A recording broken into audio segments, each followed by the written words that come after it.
Okay, so Google retargeting pixels. This actually says Google retargeting is what I'm supposed to discuss with you today.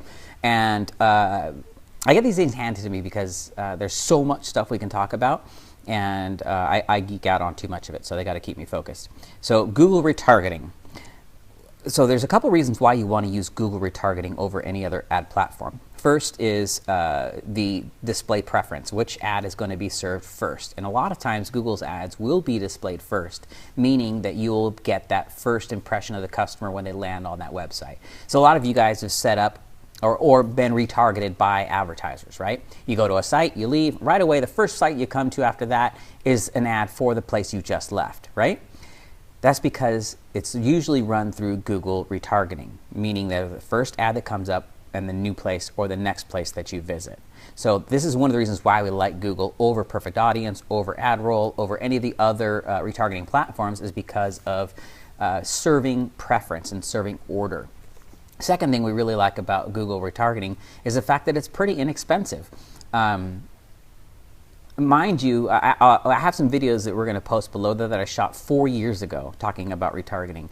And the thing you're going to have to keep in mind is that the rates have gone up. I quoted, I think, 3 CPM back then 4 years ago for average retargeting campaigns. Now it's much, much higher. But the customers are still worth an incredible amount of money.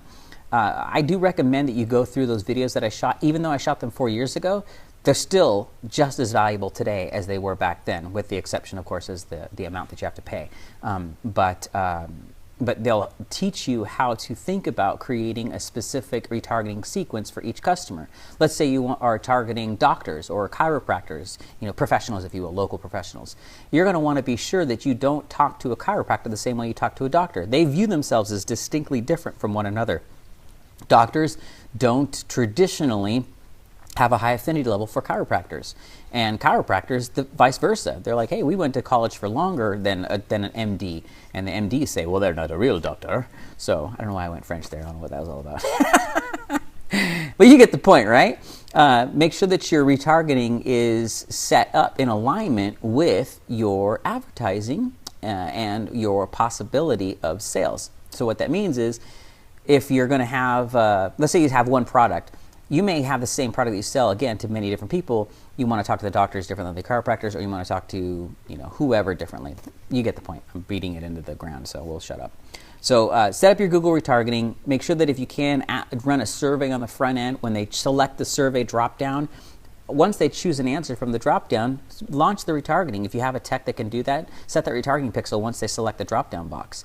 If you don't have a tech that can do that, set it on the next page. So make sure you're passing through the value of whoever it was onto the next page so you can do that. Surveys are fantastic. I do recommend Ryan, I hope I don't mess his name up, but Levesque. I do recommend you get his product and course is really, really, really good. We'll see if we can do a webinar for him too. I'll put a link to it down below here. But do get his on surveying. So if you mix together retargeting with surveying, it's like a freaking gold mine. Last thing I'll say, please do use different ad sizes for your retargeting. Do not limit yourself to standard IAB sizes. There are some gargantuan large ad sizes coming out that you can use in the Google Display Network that will generate an insane return on investment. The rule of thumb is, the larger the ad, the better.